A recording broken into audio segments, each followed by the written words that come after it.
بسم الله الرحمن الرحيم. الحمد لله رب العالمين، الصلاة والسلام على أشرف المرسلين وعلى آله وصحبه أجمعين، أما بعد. السلام عليكم ورحمة الله وبركاته.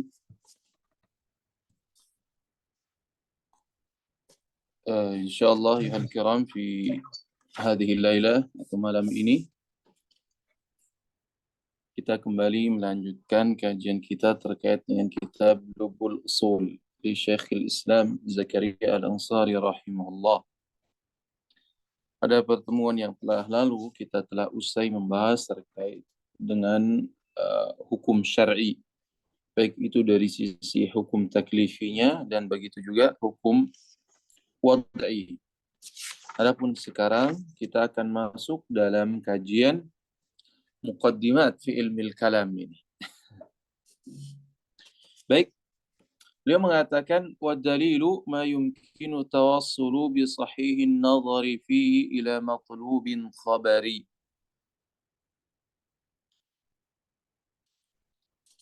Jadi beliau mengatakan dalil dalam bahasa disebutkan bahwasanya maknanya adalah al-murshidu lil matlubi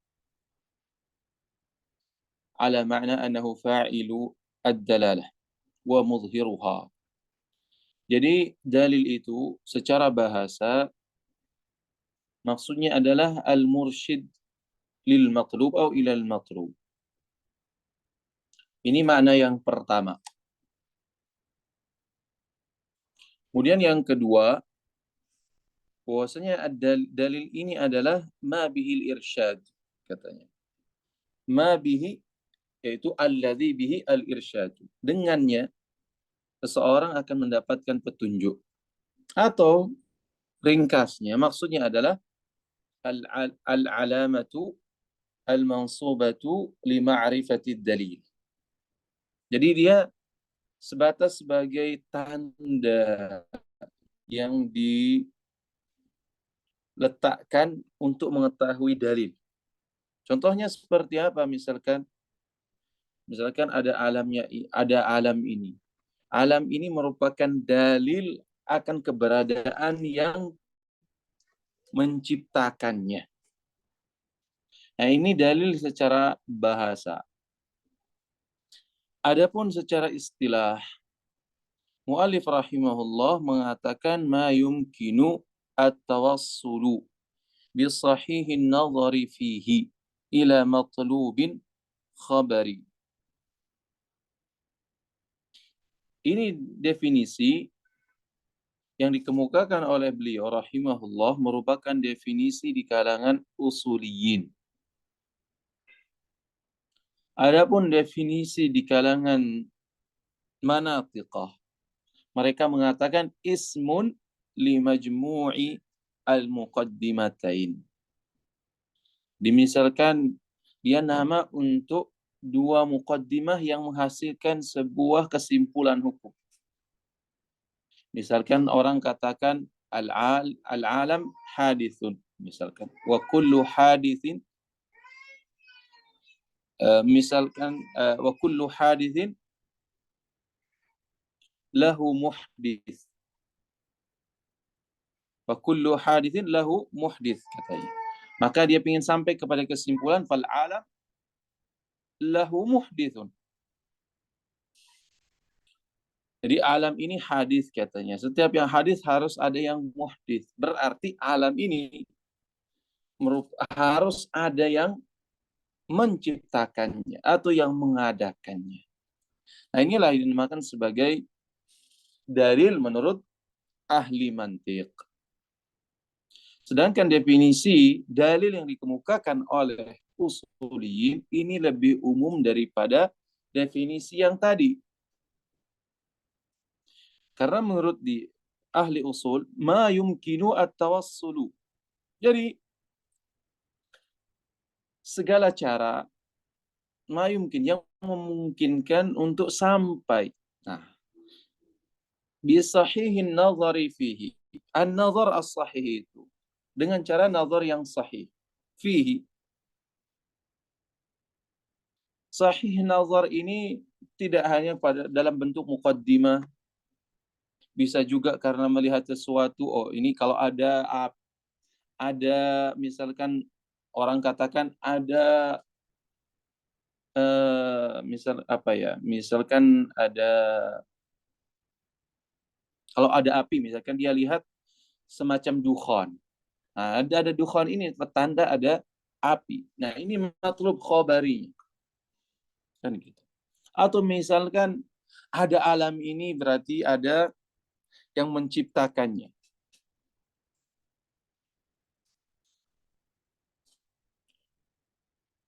Atau misalkan kita mengatakan wajib salat karena qauluhu ta'ala misalkan wa aqimus salat. Jadi makna dalil kalangan usulin ini caranya itu jauh lebih luas dibandingkan di kalangan manatiqah yang mereka katakan dalil itu adalah sebuah nama untuk kumpulan muqaddimat yang menghasilkan sebuah kesimpulan. Nah, muqaddimahnya ada muqaddimah sughra, ada muqaddimah kubra, kemudian natijah. Bisa juga dengan murakkab. Taib. Kemudian kata dalil ini di kalangan ahli kalam identik dengan dalil yang menghasilkan makna-makna qat'i. Jadi kalau misalkan mereka ingin menghasilkan makna qat'i ini, maka mereka sebut sebagai dalil. Tapi kalau seandainya menghasilkan makna dhanni, maka mereka sebut sebagai amarah. Namun di kalangan fuqaha yang ma'ruf menurut uruf mereka, dalil ini bisa digunakan kepada keduanya. Apakah dia untuk makna qat'i atau makna dhanni? Tidak ada bedanya. Nah, demikian juga dalam definisi ini. Definisi ini ma yumkinu tawassuhan bi sahihin nazari fihi ila matlubin khabari. Matlub khabari ini bisa juga qat'i, bisa juga dhanni, sehingga sebagian itu agar karena dalil ini dipakai untuk masalah-masalah yang bersifat qat'iyah katanya, maka mereka tambah ma yumkinu tawassulu bi sahihin nazari fihi ila al-ilmi bi matlubin khabari katanya. Jadi diberikan tambahan al-ilm. Karena ilm ini maksudnya mengantarkan kepada makna qata'. Tapi definisi ini ma yumkinu tawassulu bi sahihin nazari fihi ila matlubin khabari mencakup kedua hal tadi. Baik nanti dia membawa kepada matlub khabari yang bersifat qat'i, baik juga membawa kepada makna dhanni. Nah, agar bisa sampai kepada matlub khabari ini, di sini disebutkan oleh muallif rahimahullah, harus ada syaratnya. Apa syaratnya? Bisahihin nazari fihi. Jadi mesti nazarnya ini taqdimul wasf ala al-mausuf. Sebenarnya bisa dibaca bin nazaris sahih. Berarti yang keluar di sini adalah nazar yang fasid. Bisahih nazari fihi. Harus dengan nazar yang sahih. Nah, nazar ini apa sih?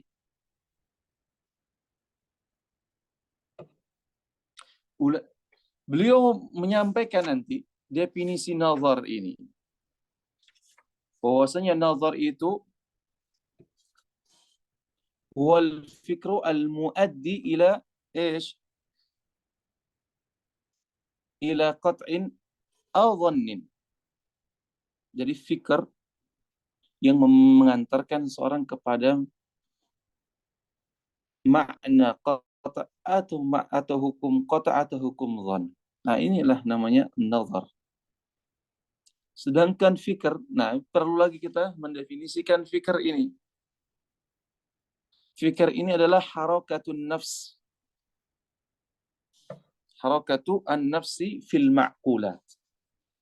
Jadi yang bergerak, jadi pergerakan jiwa dalam hal-hal yang sifat logik. Nah inilah dinamakan sebagai al-fikr. Sedangkan kalau misalkan dia gerakan jiwa pada sesuatu yang empirik atau mahsusat gitu, ini dinamakan sebagai sebagai takhyil. Kalau bahasa kita sudah menjadi bahasa Indonesia itu menjadi hayalan. Kenapa? Hal itu sudah seolah menjadi bentuk gitu. Sesuatu yang bisa kita jangkau atau rasakan. Nah, itu mahsusat. Jadi ketika jiwa ini bergerak pada hal yang sifat abstrak atau makulat atau logik, ini kita namakan sebagai fikr. Sedangkan ketika dia bergerak kepada hal yang bersifat mahsusat, empirik, nampaklah jelas itu, tidak abstrak, maka itu dinamakan sebagai takhyil. Taib. والدليل ما يمكن التوصل بصحيح النظر فيه إلى مطلوب خبري.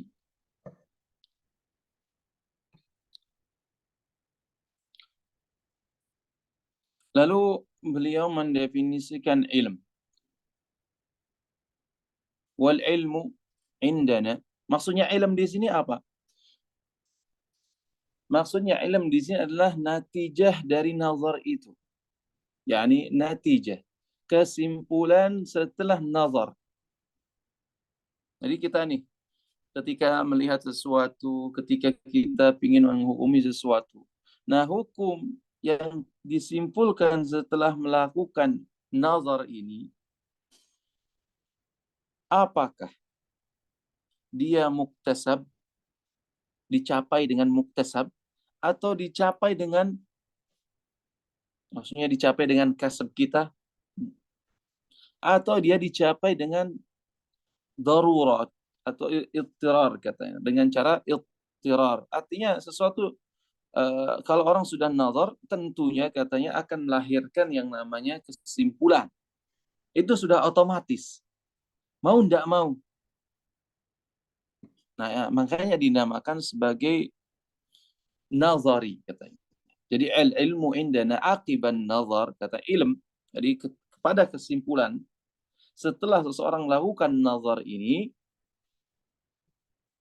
menurut mu'allif rahimahullah muktasab. Artinya dia dicapai dengan kasab. Kenapa? Kenapa dia dicapai dengan kasab?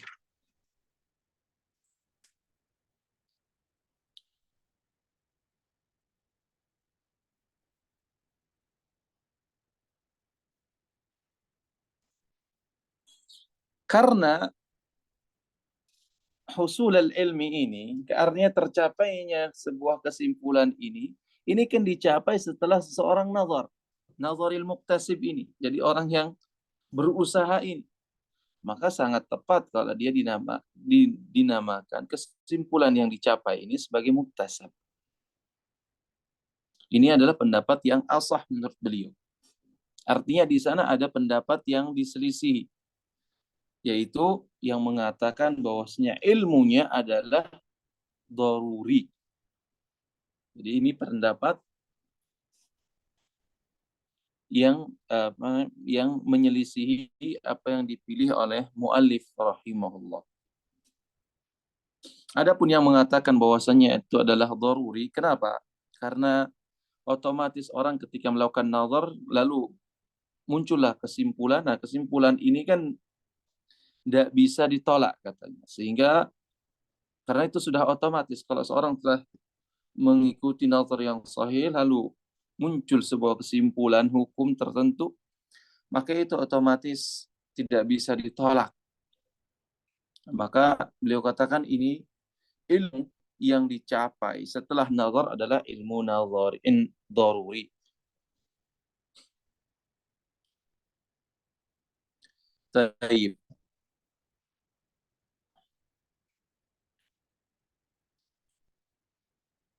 Beliau mengatakan, mengindikasikan indana, berarti yang menyelisihinya di sini adalah Mu'tazilah. Wal ilmu indana aqibahu muktasabun fil asah. Jadi al ilmu indana aqibahu muktasabun fil asah. Jadi yang pertama, di kalangan Asy'ariyah, ilmu itu setelah nazar dinamakan sebagai muktasab atau daruri. Tapi yang menurut sahih menurut beliau, pendapat yang rajih menurut beliau adalah muktasab, bukan daruri. Tapi keduanya ini itu masuk dalam kategori pendapat dari kalangan uh, ulama Asy'ariyah atau ahlu sunnah. Nah, kemudian menurut Mu'tazilah seperti apa versinya? Nah, kalau menurut Mu'tazilah, al-ilmu aqiban nazari itu seperti halnya nazar itulah yang melahirkan ilm, katanya. Sebagaimana gerakan tangan itu melahirkan gerakan kunci. Jadi nazar itu yang melahirkan ilmu.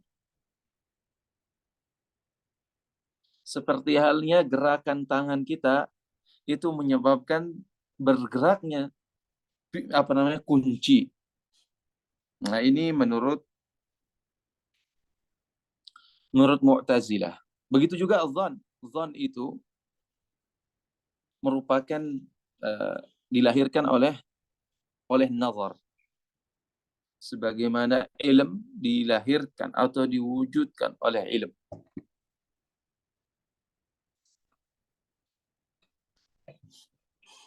Kemudian yang selanjutnya, beliau mengatakan wal haddu ma yumayyizu asy-syai'a an ghairihi. Ma yumayyizu asy-syai'a an ghairihi. Wa yuqal al-jami'u al-mani'u wal muttaridu al-mun'akisu. Beliau mendefinisikan ma yumayyizu asy-syai'a an ghairihi, maksudnya adalah, kata beliau, wala yumayyazu kadzalik illa ma la yakhruju anhu syai'un min afradi al-mahdudi wala yadkhulu fihi syai'un min ghairiha. Kata beliau,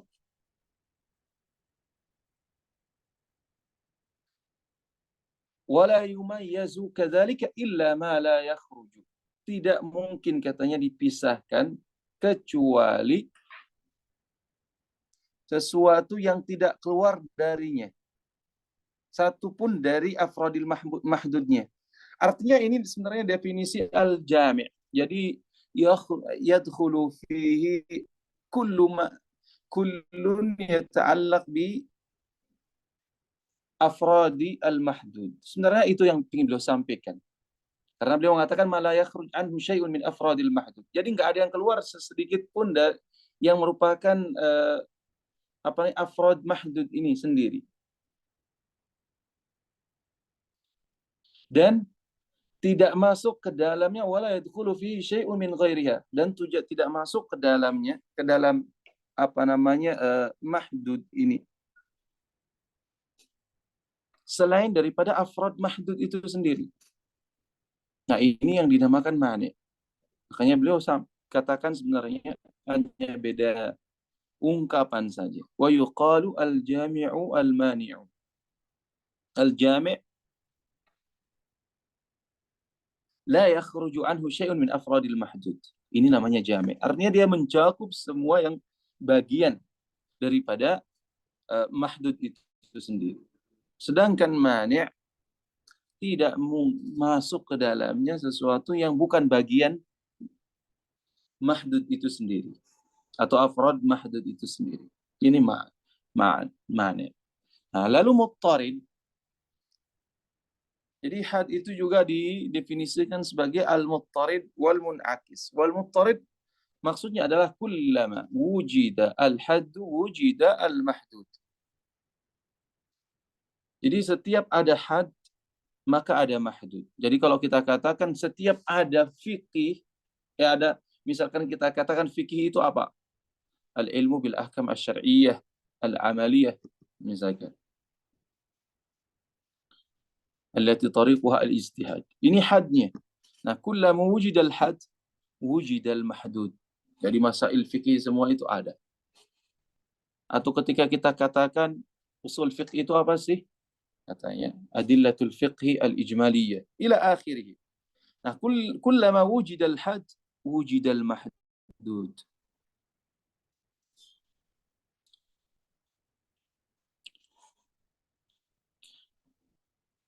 Wal mun'akis kullama wujida al-mahdud, wujida al-had. Jadi setiap ada mahdudnya, jadi kalau ada masail tentang usul fikih misalkan, maka pasti akan ada hadnya atau definisinya. Nah, itu al-mun'akis. Taib. Wal kalamu fil azal yusamma khitaban wa yatanawwa'u fil asah. Di sini beliau mengisyaratkan kepada kita terjadi khilaf di kalangan Asy'ariyah tersendiri, bahkan dengan yang lainnya pula. Apakah kalam di masa azali itu bisa dinamakan sebagai khitab atau tidak? Menurut beliau, kalam di masa azali itu bisa dinamakan sebagai khitab. Majazan atau hakikatan? Majazan tentunya, bukan hakikatan. Kenapa? Karena mereka mengatakan tanzilu al-ma'dumi alladhi sayujad bimanzilati al-mawjud, katanya. Jadi memposisikan orang yang tidak ada ini yang akan ada, akan menjadi ada seperti orang yang telah ada. Itu bahasa mereka. Jadi memposisikan orang yang enggak ada, tetapi dia ketika dia ada, maka dia diposisikan seperti orang yang telah ada.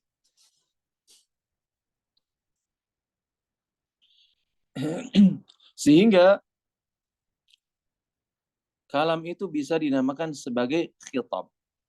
Kalau dia dinamakan sebagai khitab, maka dia yatanawwa, artinya dia bisa beragam. Dalam bentuk amr, bisa dalam bentuk nahi, bisa dalam bentuk khabar, bisa dalam bentuk isti'lam, dan seterusnya. Wa yatanawwa'u fil asah. Nah, ini pendapat yang rajih menurut beliau. Artinya di sana ada pendapat yang beliau selisihi. Karena sebagian mereka mengatakan kalam fil azal tidak bisa dinamakan khitab. Ya, kalam-kalam. Kenapa? Karena khitab itu kan dalam arti bahasa adalah taujihu al-kalam ilal ghair, lil ifham. Dia mengarahkan perkataan kepada orang lain. Ini namanya khitab. Artinya harus kalam ini harus ada keterkaitan dengan orang yang akan disampaikan kepadanya. Maksud. Nah, ini enggak ada ketika itu. Maka enggak tepat kalau dinamakan sebagai khitab. Ini menurut yang mengatakan bahwasanya al-kalam fil azal la yusamma khitaban. Kalau demikian, maka dia konsekuensinya adalah la yatanawwa. Karena masih menjadi kalam satu kesatuan. Makanya Al-Qarafi rahimahullah itu beliau mendefinisikan hukum syar'i itu adalah kalamuna al-qadim. Kalamuna al-qadim, kata beliau. Bukan menggunakan redaksi al-khitab. Khitab. Ini khitabullah al-muta'alliq. Af'alil mukallafi. Taib. Ini yang terkait dengan kalam. Lalu beliau mengatakan, wan nazar fikrun yuaddi ila ilmin aw i'tiqadin aw dhann. Jadi nazar ini fikr. Tadi kita telah menyinggung bahwasanya fikir itu adalah harakatun nafsi fil ma'qulat. Ini membawa kemana sih? Bisa kesimpulannya kepada ilm, yakni yuwassiluka, yuaddi ila al-usul bika ila ilmin aw i'tiqadin aw dhann. Nah, nanti akan dibicarakan apa itu ilm, apa itu i'tiqad, dan apa itu dhann. Kalau ilm sebentar lagi akan dijelaskan oleh beliau lebih matang dan lebih sempurna. Baik. Kita lanjut.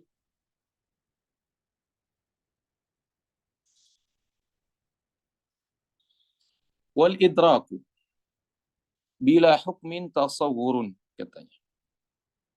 Al idrak bila hukmin tasawwur. Jadi idrak itu sendiri apa sih? Itu usulun nafsi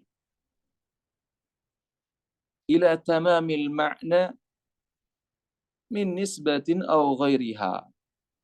Jadi idrak itu adalah usulun nafs. Jadi kita itu sampai kepada makna yang lengkap, baik itu dalam bentuk nisbah,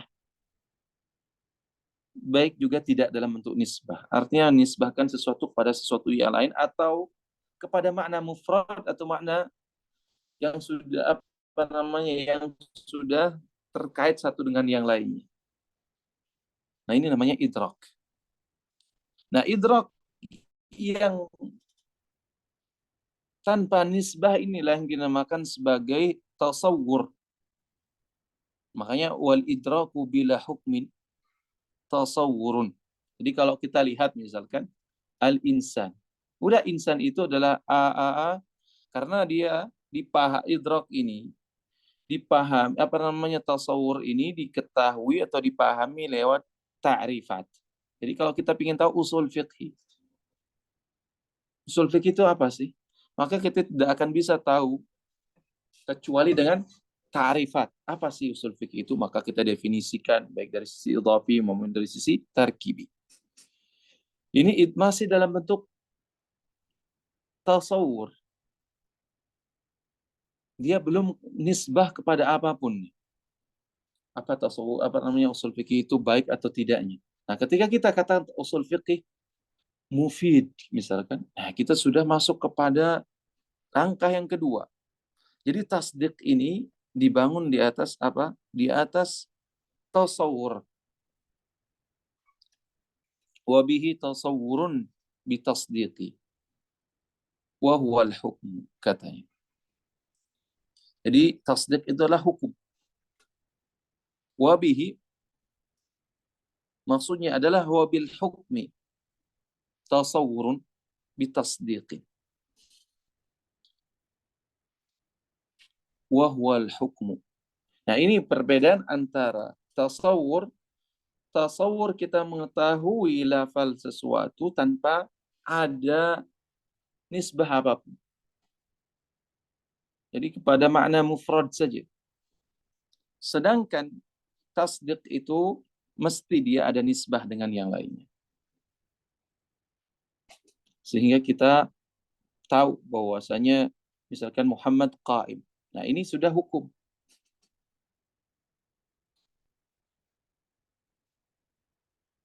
Tapi sebelum kita menghukumi, kita tahu Muhammad, kita tahu ini alam.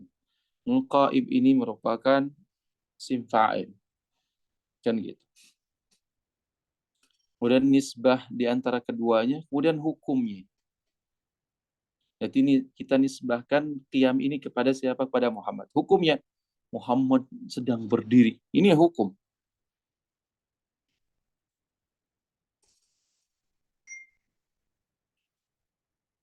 Kemudian beliau jelaskan wajazimuhu illam yaqbal taghayyuran fa'ilmun. Nah, ini sekarang jadi hukum ini wajazimuhu, jadi al-hukmu al-jazim maksudnya. Wajazimul hukmi. Nah, kalau dia katanya illam yaqbal taghayyuran fa'ilmun. Jadi al-hukmu al-jazim, kalau dia tidak menerima yang namanya taghayyur, perubahan, maka ini dinamakan sebagai ilmu. Wa illa fa'tiqadun sahihun intabaq, katanya. Kalau seandainya hukum yang jazim ini menerima yang namanya perubahan, maka kita namakan itu sebagai i'tiqad sahih. Tapi syaratnya apa? Intabaqa. Maksudnya dia harus sesuai dengan wakilnya. Karena bisa saja orang yakin muqallid ini, misalkan dia yakin ini hukumnya bahwasanya orang meyakini, padahal keyakinannya ini adalah salah. Misalkan. Tapi dia yakin. Dan keyakinannya ini mungkin untuk berubah ketika mungkin sampai kepadanya dalil tertentu misalkan. Nah, keyakinannya ini sebenarnya tidak sesuai dengan wakil yang ada. Misalkan ada orang mengakui bahwasanya Allah lebih daripada satu. Bahwasanya Tuhan ada dua misalkan dan sebagainya. Ini i'tiqad sekalipun diyakini dengan jazim, tapi masih menerima perubahan. Nah, perubahan i'tiqadnya ini kalau kita lihat dengan wakil yang ada, realitas ternyata tidak sesuai. Maka ini dinamakan sebagai i'tiqadun fasid. Tapi kalau dia sesuai, maka inilah dinamakan sebagai i'tiqadun sahih. Sahih, kata beliau. Wa illa fa'tiqadun sahihun intabaqa. Wa illa fafasidun. Jadi kalau nggak sesuai dengan wakil yang ada, maka itu dinamakan sebagai i'tiqad fasid. Misalkan di masyarakat kita, mereka meyakini kalau ada orang bangun rumah, itu menaruh sesuatu sesajen, misalkan di pojok-pojok rumahnya, dalam bentuk beras, sedikit-sedikit diisi. Ini kan i'tiqad batil, gitu. Nggak sesuai dengan wakil yang ada. Terus beliau mengatakan, baik kalau seandainya hukumnya itu adalah jazim. Nah, kalau nggak jazim, wa ghairul jazim. Kalau seandainya hukumnya itu tidak jazim, masih mengandung kemungkinan. Wa ghairul jazimi dhannun wa wahmun wa syakkun, katanya. Itu nggak lepas dari 3 kondisi. Dia bisa dalam bentuk dhann, ketika dugaannya itu jauh lebih kuat dibandingkan yang lainnya. Kemudian yang kedua, wahmun. Nah, yang pertama itu dinamakan dhann, yang kedua ini waham. Jadi lawan daripada dhann tadi, yaitu dugaan yang lemah tadi. Itu dinamakan waham. Wa syakkun. Jadi kedua-duanya hampir sama nih, dugaannya nggak bisa ini lebih kuat atau ini lebih lemah, nggak. Keduanya memiliki posisi yang sama. Nah, inilah makan sebagai syak. Jadi beliau mengatakan, menyimpulkan dalam kalimat yang singkat, wa ghairul jazimi dhannun li'annahu rajih wa wahmun li'annahu marjuh wa syakkun li'annahu musawin. Jadi hukum ketika dia lebih kuat dibandingkan lawannya, maka itu dinamakan dhann. Ketika dia sama, maka itu dinamakan syak. Ketika dia lebih lemah, maka itu dinamakan sebagai wahm. Taib. Lalu beliau mengatakan setelahnya, fal ilmu hukmun jazimun la yaqbalu taghayyuran. Jadi beliau kemudian mendefinisikan ilm. Jadi ilmu itu adalah hukmun jazim, tidak menerima perubahan. Apakah dia termasuk ilmu daruri atau ilmu nazari? Menurut beliau, fahuwa nazariyun yuhaddu fil asah. Jadi adalah ilmu nazari yang katanya mungkin untuk didefinisikan menurut pendapat yang asah. Karena ulama dalam hal ini, dalam mendefinisikan ilmu ini, terjadi perbedaan. Sebagian ada yang mengatakan daruri, katanya. Jadi ilmu itu daruri. Daruri itu sudah tidak, malah kalau mau didefinisikan malah makin rumit gitu. Bagaimana kita mendefinisikan ilmu Ilmu itu kalau dipisahkan dengan tanpa ilmu nggak mungkin. Atau tanpa ilmu kita harus mendefinisikan apa tanpa ilmu mendefinisikan ilmu nggak mungkin. Atau tanpa ilmu dipisahkan dengan tanpa ilmu nggak mungkin juga katanya. Makanya sudah katanya seperti kita mau merasakan keberadaan diri kita ini. Nggak bisa katanya ilmu seperti ini mau didefinisikan. Makanya dia dikatakan sebagai daruri. Ya, ini pendapat yang lain. Namun menurut pendapat apa namanya pendapat Syekhul Islam Zakaria, pendapat yang asah menurut beliau adalah ilmu itu nazari. Sehingga mungkin untuk didefinisikan. Maka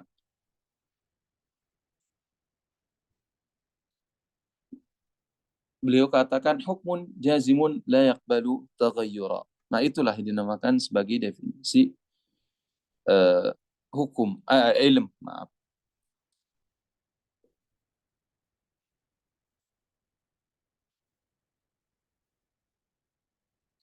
Imam Haramain mengatakan ilmu ini dia nazari.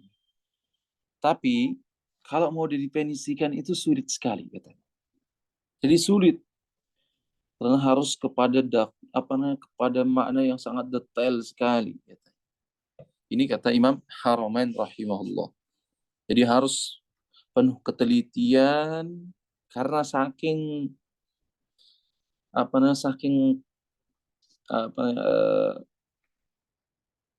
saking khofaknya lah, saking apa bahasa Indonesianya, saking khofaknya atau saking tersembunyinya. Jadi perlu ketelitian, kejelian. Nah, makanya beliau hukumi mungkin, tapi asir, sulit katanya. Sehingga beliau mengatakan nggak usahlah didefinisikan. Tapi dalam warokot, Imam Haramain mendefinisikan ilmu ya enggak? Iya. Beliau katakan ilmu itu adalah ma'rifatu al-ma'lumi ala ma huwa bihi fil waqi'. Kan gitu. Di ma'rifatul ma'lumi. Jadi ma'lum itu adalah objek ilmu itu sendiri. Ma'rifatul ma'lumi ala ma huwa bihi fil waqi'. Atau ala ma huwa alaihi fil waqi'. Sesuai dengan realitasnya. Jadi kita menyaksikan yang namanya maklum itu sesuai dengan apa yang ada dalam pikiran kita atau zihan kita, itu sesuai dengan apa yang ada di realitas.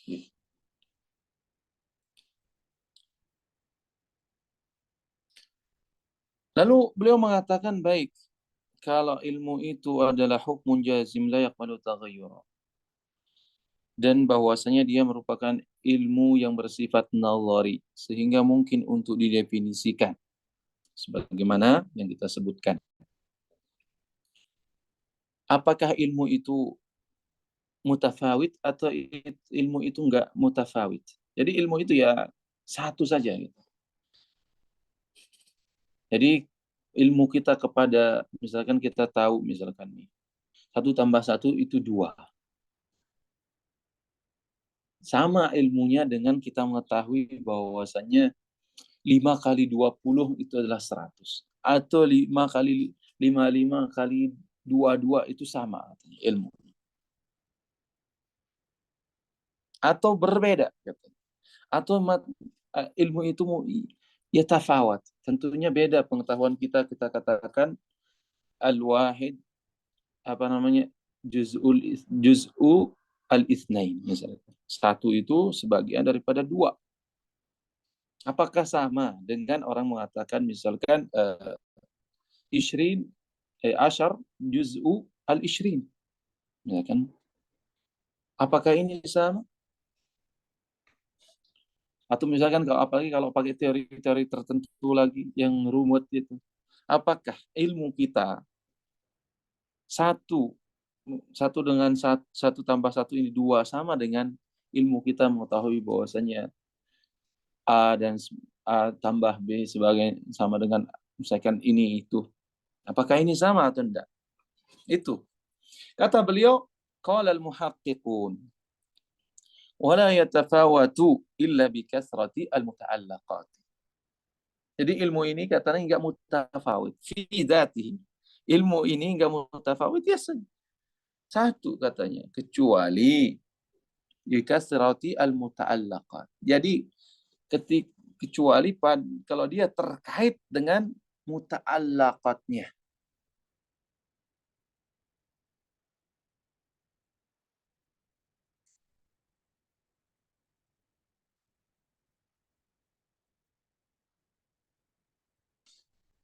Misalkan kita maksudnya seperti apa?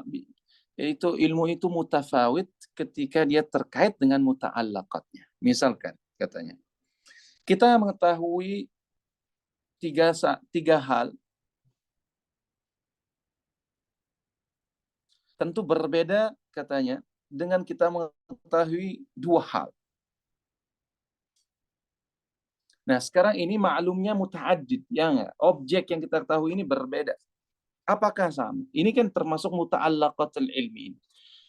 Jadi pengetahuan kita pada dua hal katanya berbeda dengan kita mengetahui tiga hal. Jadi kata beliau wala tafawatul ilmu,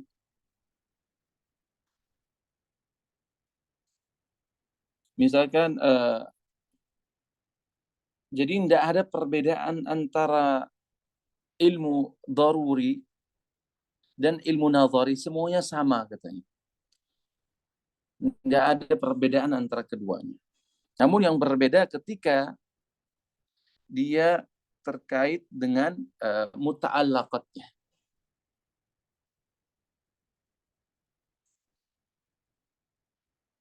Seperti halnya kita mengetahui tiga hal dan kita mengetahui dua hal.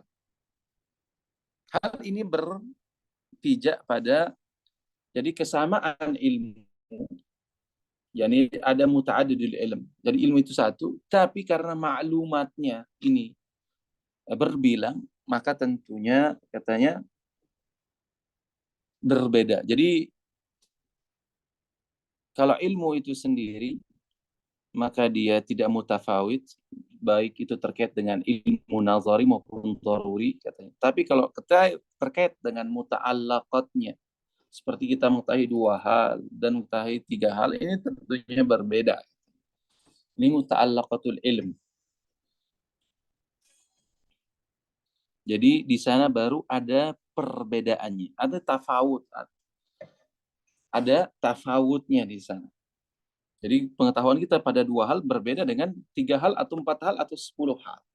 Jadi ilmu itu mutafawit tergantung dengan banyaknya kait muta'allaqatnya. Taib. Terakhir wal jahlu kata beliau intifa'ul ilmi bil maqsudi fil asah. Jahal ini kata beliau intifa'ul ilmi bil maqsud. Jadi dia nggak tahu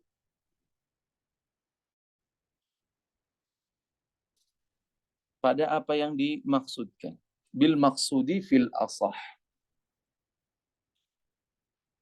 Maksudnya dari maksud di sini adalah bima min sya'nihi an yuqsada li yu'lam. Jadi sesuatu yang memang dimaksudkan agar dia ditahu gitu. Sehingga dia ingin mengeluarkan di sini sesuatu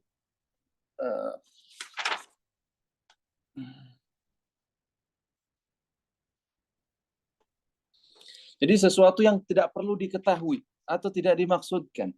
Misalnya sesuatu yang ada di bawah laut ini misalkan. Huwa syai'un laisa min sya'nihi an yuqsad li yu'lam misalkan. Sesuatu yang ada di bawah tanah misalkan.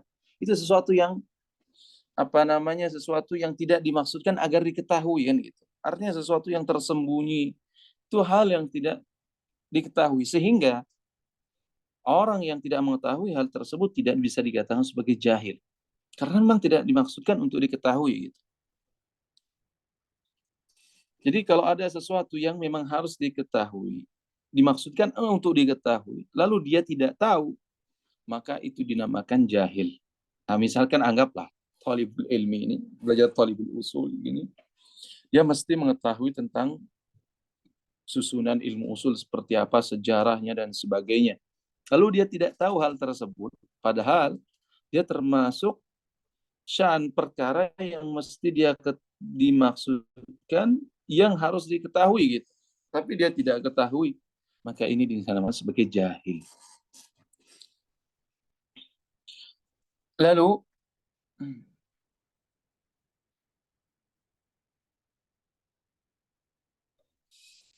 beliau mengatakan intifa'ul ilmi bil maksud.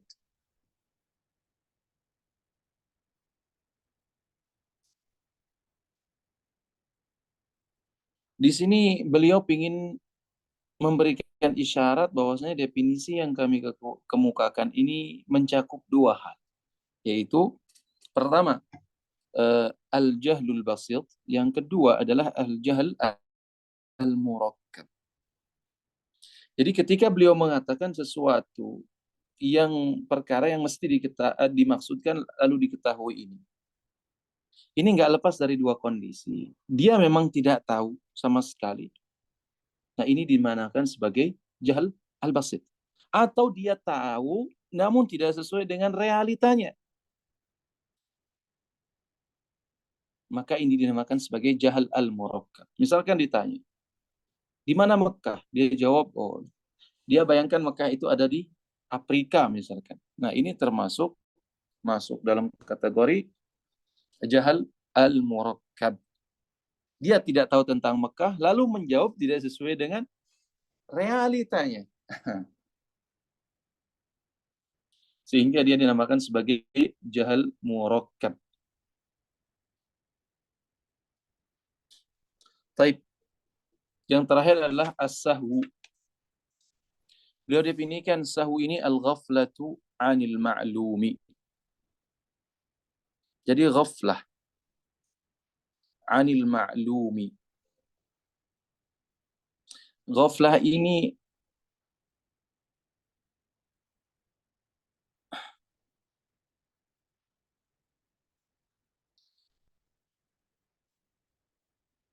ini dalam bahasa kita apa ya?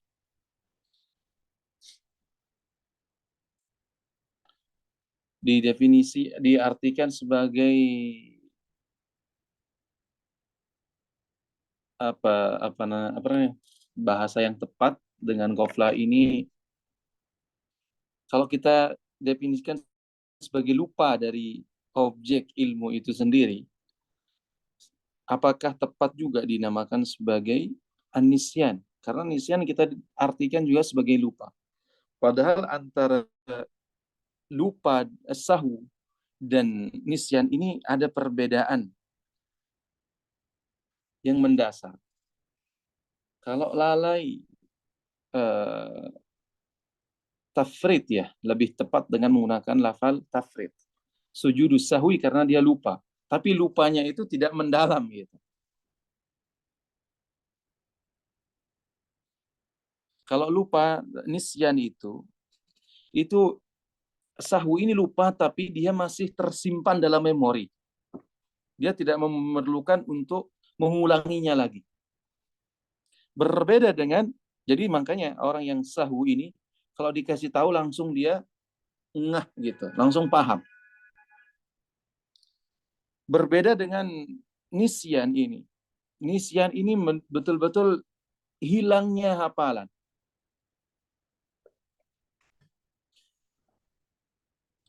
Jadi kalau nisyan ini benar-benar hilangnya hafalan. Sehingga kalau dia ingin mengulang, dikasih tahu pun nggak akan bisa. Kecuali dengan dia mengulangi dan menghafalnya kembali.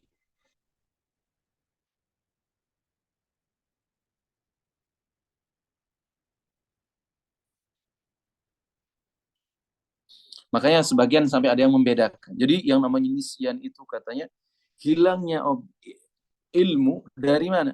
Dari kuah al-hafidhah wal mudrikah. Tapi sahwu ini hilangnya maklum dari al-hafidhah saja katanya. bukan dari kuah al-hafizah ini, tapi al-hafizah. Jadi dari apa namanya, maaf, yang pertama tadi nisyan itu hilangnya ilmu dari kuah hafizah dan mudrikah. Sedangkan sahu ini hilangnya dari kuah hafizah saja.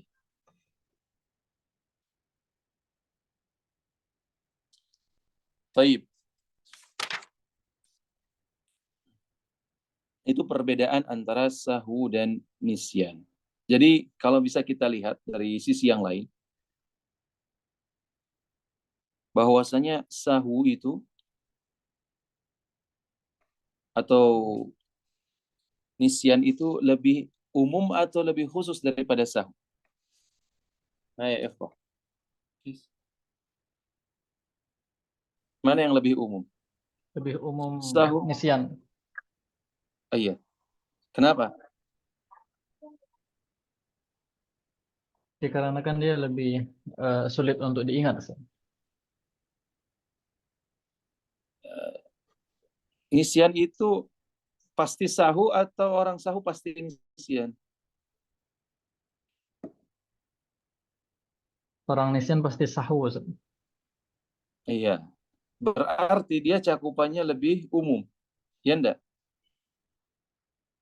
Tapi apakah orang yang sahu itu nisyan? Enggak, Ustaz. Tidak. Berarti alaqah di antara nisyan dan sahu ini apa?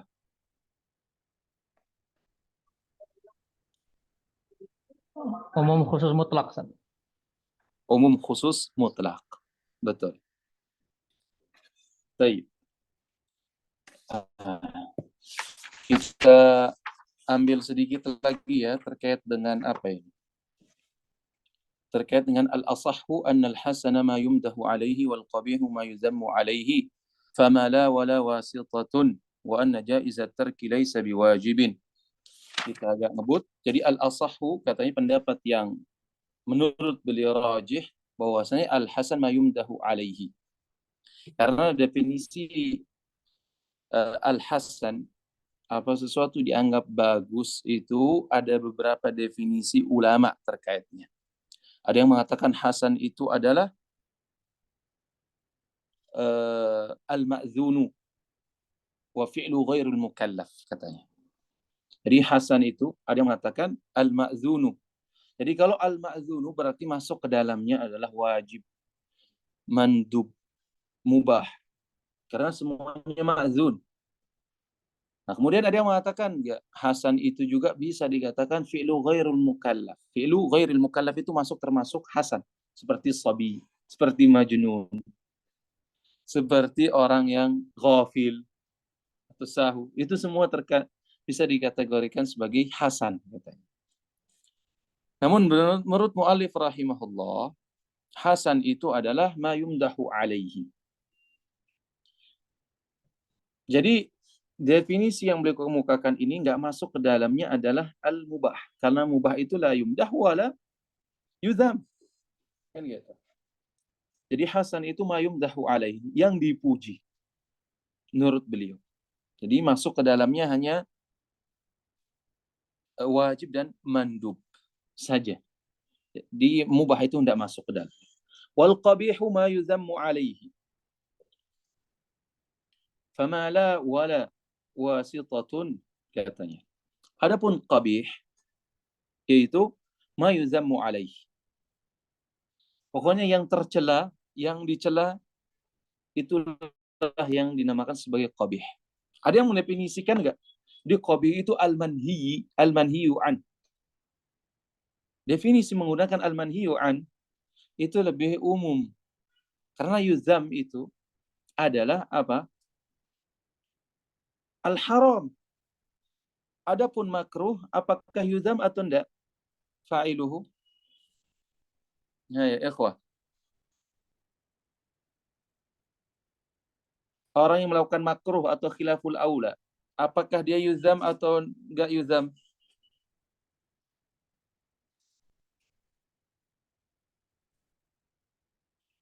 Tidak. Tidak, Ustaz. Berarti definisi beliau qabih di sini terbatas kepada satu hal saja, yaitu al-haram faqat.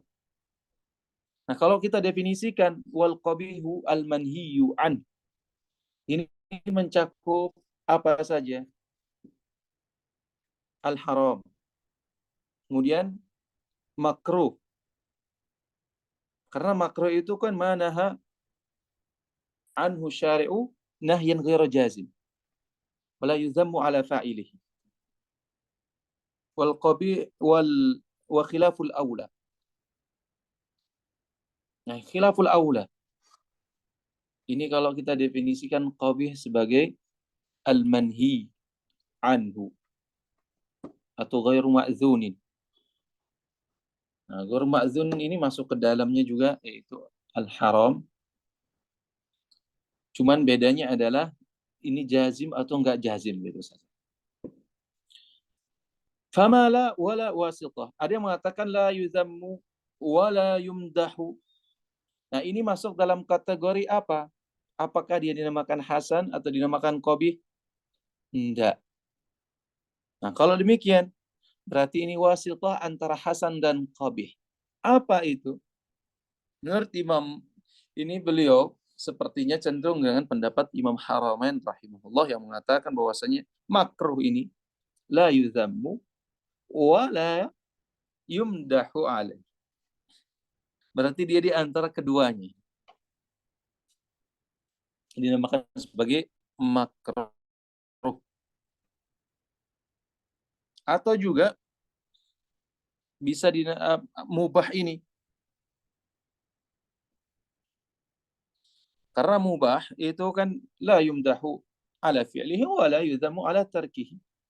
Berarti wasitah antara keduanya adalah dua hal, yaitu makruh dan yang kedua adalah mubah. Nah, ini pendapat sebagian ulama. Baik, yang selanjutnya wa anna jaizat tarki laisa biwajibin. Kata beliau, sesuatu yang boleh ditinggalkan itu tidak disifati sebagai wajib. Jadi sesuatu yang boleh ditinggalkan tidak mungkin dikatakan sebagai wajib. Kenapa? Karena itu akan terjadi tanaqud. Bagaimana kita katakan boleh ditinggalkan dalam satu waktu kita katakan itu adalah wajib. Karena wajib itu kan ma yumdahu ma yusabu ala fa'ilihi wala wa yu'aqabu ala tarkihi. Artinya apa? Yulzam bi fi'lihi la yajuzu tarkuhu. Bagaimana kita sifati sesuatu yang boleh ditinggalkan lalu kita katakan itu wajib. Contohnya bagaimana? Sebagian ulama jumhur mengatakan yajibu ala al-maridi wal musafiri wal haidhi wan nifasi as-shaum. Gimana ini katanya? Padahal kita tahu haid nggak boleh berpuasa katanya. Musafir dia boleh tinggalkan. Begitu juga orang sakit yang sakitnya membuat dia lemah. Ini boleh ditinggalkan. Bagaimana jumhur mengatakan bahwasanya dia yajibu ala al-haidhi ala al-haidhi terus wal musafiri terus juga al-maridhi as-shaum. Gimana ini? Yang makanya kata beliau, ini pendapat Subki juga, wa anna jaizat tarki laisa biwajib. Jadi sesuatu yang boleh ditinggalkan itu tidak bisa disifati dengan wajib. Nah, kata jumhur bisa saja. Dia wajib karena apa? Karena sababul wujubnya itu ada. Jadi puasa ini sebab wujubnya itu ada, yaitu munculnya hilal. Faman syahida minkumus syahra falyasumhu. Sebab wujubnya ada. Jadi syuhudu asy-syahr ini sudah ada kan, sebab wujubnya ada. Cuman mereka nggak boleh mereka ada yang dilarang untuk berpuasa karena ada mani di sini. Tadi orang nifas karena ada nifasnya. Orang haid karena sebab ada haidnya. Kalau orang musafir karena sebab ada uzur baginya. Uzur syara, begitu juga orang sakit kata. Jadi kita katakan itu wajib karena memang ada sebab wujudnya. Hanya saja kewajiban ini tidak bisa terlaksana karena ada penghalangnya. Jadi tidak menyebabkan kemudian beralihnya sifat tersebut. Jadi misalkan hal yang sudah wajib tadi karena ada sebab wujudnya, ya tetap kita katakan itu wajib.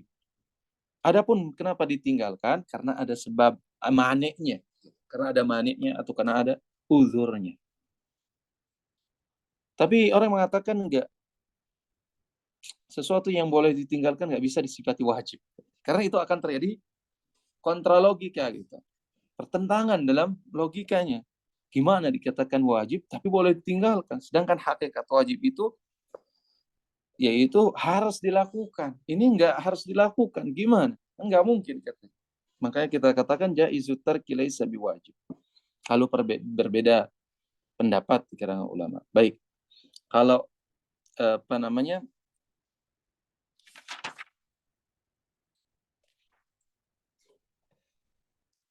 Kalau tadi misalkan wajib bagi orang yang haid, tapi nggak mungkin dia melakukan puasa karena ada penghalang tadi. Nah, wajib baginya untuk mengqadha'nya. Nah, bagi musafir bagaimana? Musafir ini, apakah wajib baginya untuk berpuasa atau tidak?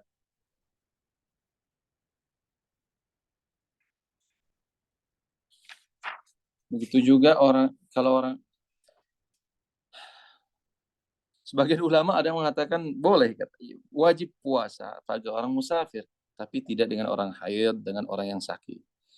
Kenapa? Karena memungkinkan baginya untuk melakukan itu.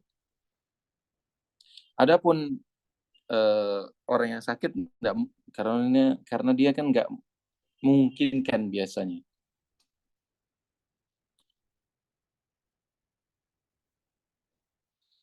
Kalau kata Rozi, wajib bagi musafir. Dan tidak wajib kepada orang haid maupun marid. Kapan? Yaitu di bulan, salah satu di antara 2 bulan katanya. Bulan itu atau di bulan yang lainnya. Dan semua ini, khilaf ini dikatakan khilaf yang lafzi. Apanya semata-mata hanya lafzi saja. Kenapa? Karena mereka sepakat. Orang yang meninggalkan puasa ketika sedang ada uzur itu boleh. Begitu juga, dan mengqadha setelah hilang uzur tersebut adalah wajib. Jadi orang mengatakan itu dinamakan wajib atau ini namakan jaiz tark dan laisa biwajib atau mengatakan itu wajib, itu semuanya adalah kalau bahasa kita left service saja. Perbedaan lafal saja. Tapi pada intinya mereka semua sepakat.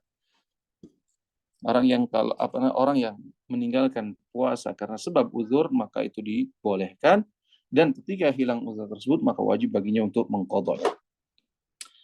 Taib. Lalu beliau mengatakan wa annal manduba ma'murun bihi wa annahu laisa mukallafan bihi kal makruh. Nah, beliau mengatakan mandub ini ma'murun bihi wa annahu laisa mukallafan bihi kal makruh.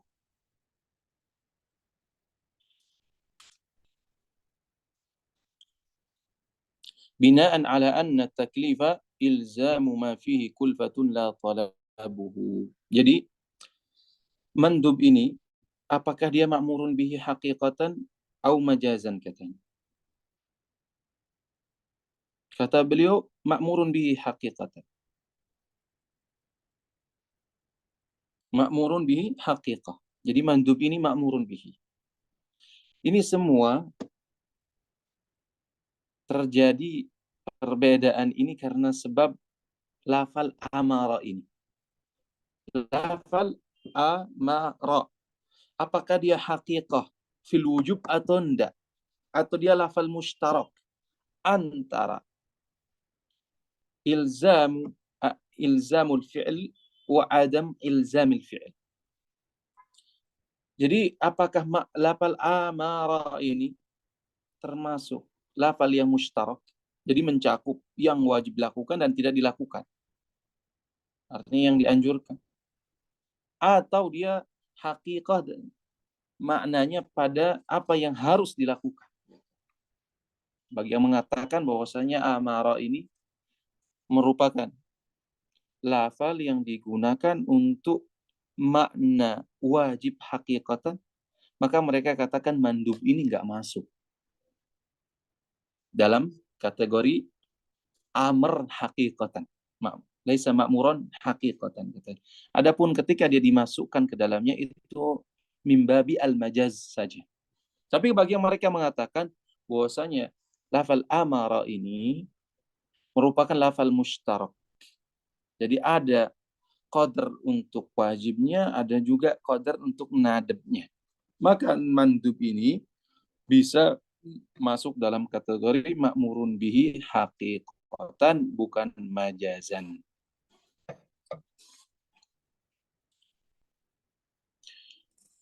Nah, beliau juga menyebutkan sebab khilaf. Apakah mandub ini ma'murun bihi atau tidak, itu berdasarkan definisi taklif. Taklif itu apa sih? Ilzamu ma fihi kulfah atau ndak? La talabuhu. Orang yang mengatakan taklif itu adalah ilzamu ma fihi kulfah. Jadi ya bersifat ilzam.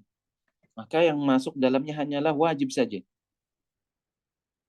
Dan masuk dalamnya adalah haram saja. Karena ilzam untuk ditinggalkan. Tapi kalau kita katakan talabuhu, anna taklif huwa talabu ma fihi kulfah. Talab ini lebih umum dibandingkan ilzam. Karena talab itu mencakup pada makna ilzami juga kepada makna ghairi ilzami. Sehingga kita bisa katakan bahwasanya mandub itu adalah ma'murun bihi. Kenapa? Karena dia termasuk dalam definisi anna taklif huwa talabu ma fihi kulfah.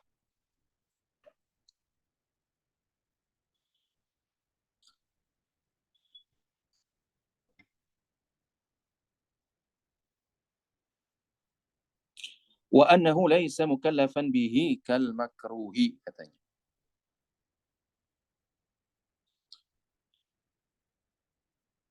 Bahwasanya apakah mandub ini mukallaf bihi atau enggak? Kata beliau enggak mukallaf. Kenapa?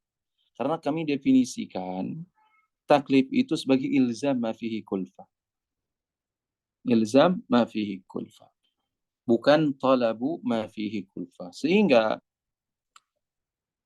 mandub ini dia bukanlah termasuk di antara perkara yang dimukallaf bihi. Sebagaimana makruh. Karena kalau kita definisikan makruh ini sebagai ilzam, sebagai talab, maka dia masuk. Talabu ma fihi kulfah. Tapi kalau kita katakan ilzam, maka makruh ini tidak ilzami sifatnya. Sehingga dia bukan termasuk mukallaf bihi. Lalu beliau mengatakan wa annal mubah laisa bijinsin lil wajibi wa annahu fi dzatihi ghairu ma'murin bihi wa annal ibahata hukmun syar'i. Baik. Beliau mengatakan mubah ini bukanlah jins bagi hukum wajib. Kenapa? Karena hakikat keduanya itu berbeda.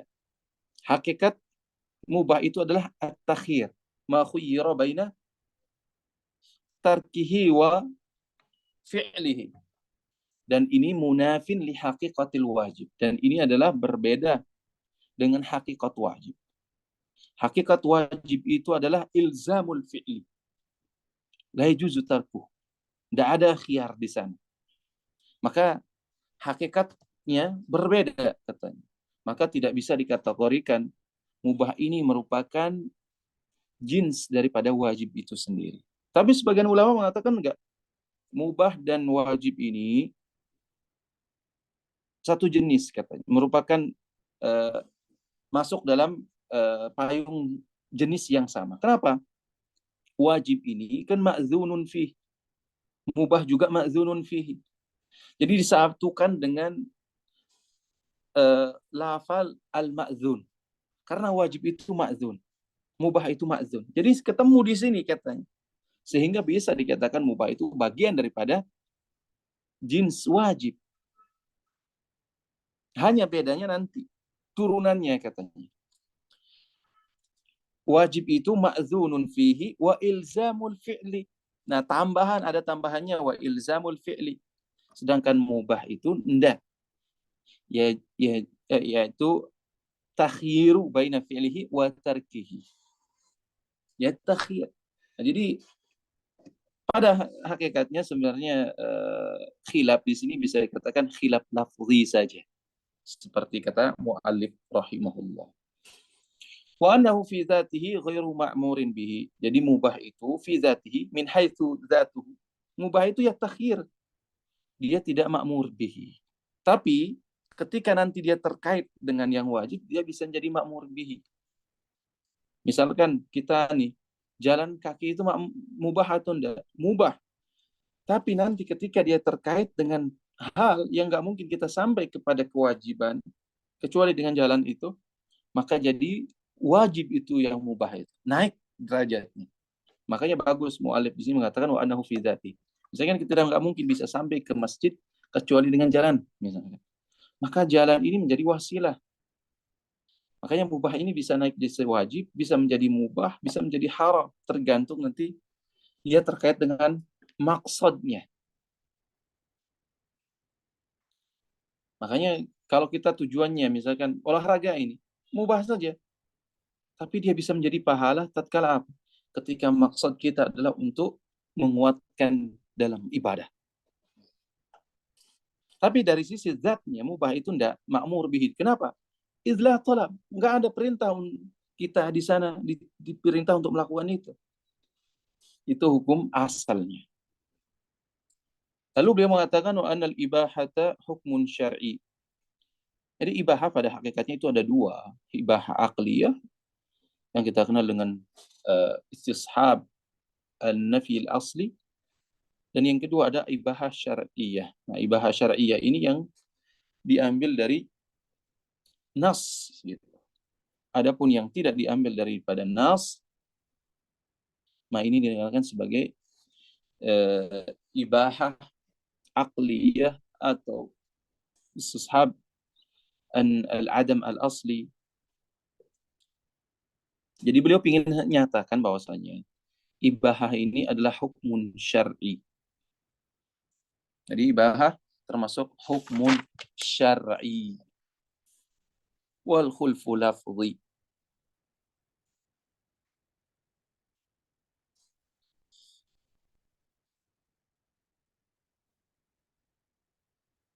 Jadi beliau menyinggung terkait dengan wal khulfu lafzi di sini.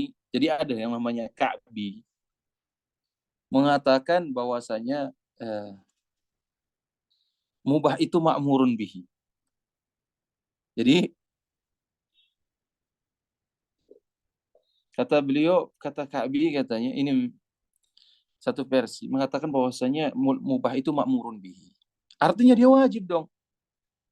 Atau misalkan dia mandub misalkan. Atau minimal misalnya maksimal dia adalah wajib.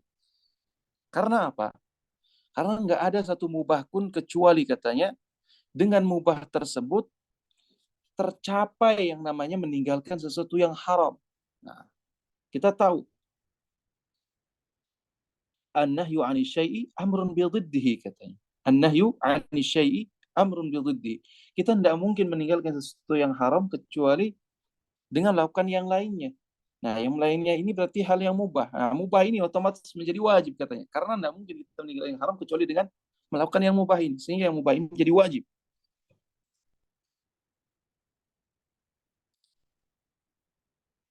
Nah, kata ulama ini khilaf lafzi sebenarnya. Kata Ka'bi sebenarnya dia nggak makmur bihi secara zatnya tadi yang kita katakan. Tapi dia menjadi wajib ketika terkait dengan maksud tertentu. Yang seperti kita katakan tadi.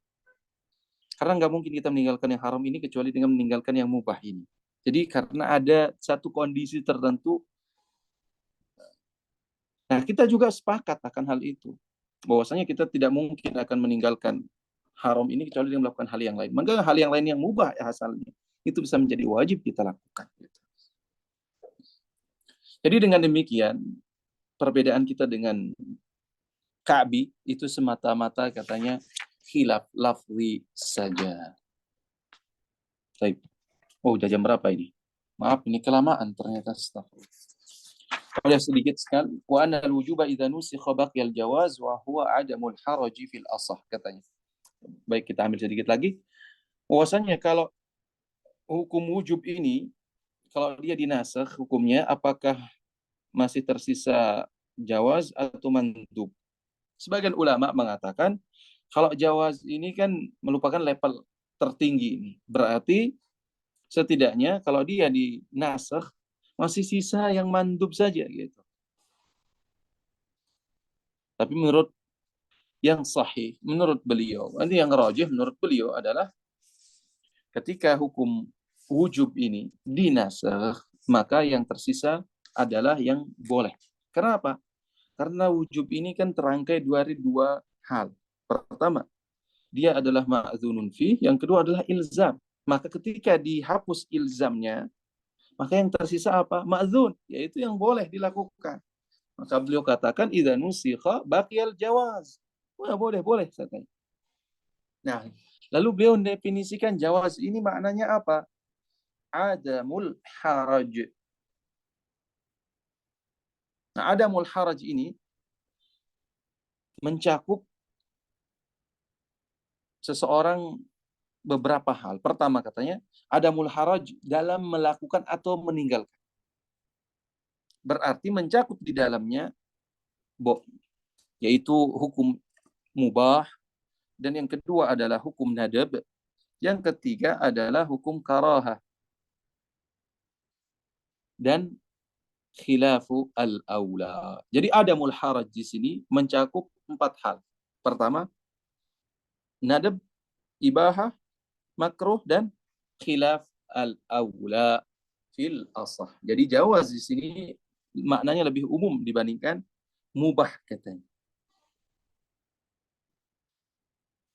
Wallahu ta'ala a'lam. Baik, sepertinya kita cukupkan sampai di sini.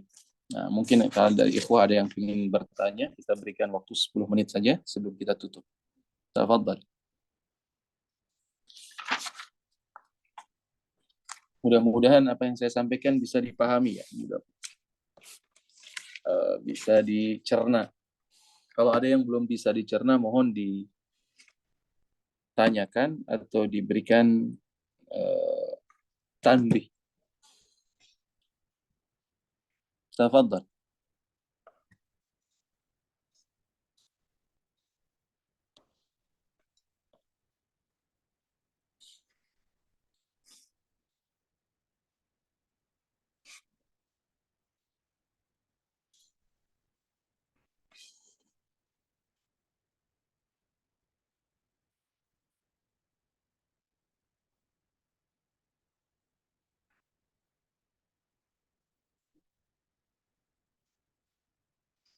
Nggak ada? Taib. Kita tutup kajian kita pada malam hari ini dengan doa kafaratul majlis. Subhanakallah bihamdika asyhadu an la ilaha illa anta astaghfiruka wa atubu ilaih. Assalamualaikum warahmatullahi wabarakatuh. Waalaikumsalam warahmatullahi wabarakatuh. Jazakallah khairan, barakallahu fikum. Iyakum.